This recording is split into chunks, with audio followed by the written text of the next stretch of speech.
Blocto Wallet app. The pros, the cons. The Blocto Wallet app has been gaining attention as one of the most beginner-friendly crypto wallets out there. But is it really the perfect blend of simplicity and functionality, or does it sacrifice too much control for convenience? Let's break down the pros and cons and the surprising truth about why Blocto is shaking up onboarding. Starting with the pros. Blocto's biggest strength is its ease of use. Designed to make blockchain simple for everyone, it removes the usual complexities like seed phrases and gas fees for new users. You can create a wallet in seconds using just an email, no private key setup required. Another major plus is multi-chain compatibility. Blocto supports Flow, Solana, Ethereum, Bin Chain, and Polygon, making it perfect for users exploring different ecosystems, especially NFT and gaming projects. The app also integrates directly with Blocto Swap, a built-in decentralized exchange that lets users swap tokens across supported blockchains. That means you can trade without ever leaving the app.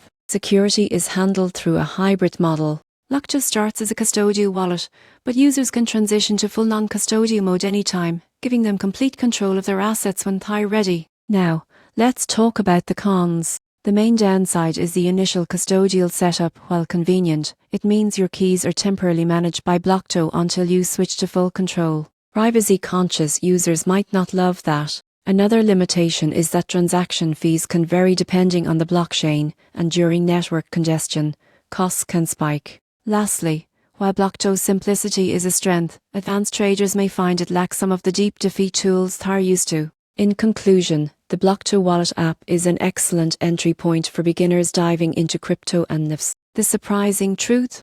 It's not just easy, it's a smart way to bridge traditional users into a without overwhelming them.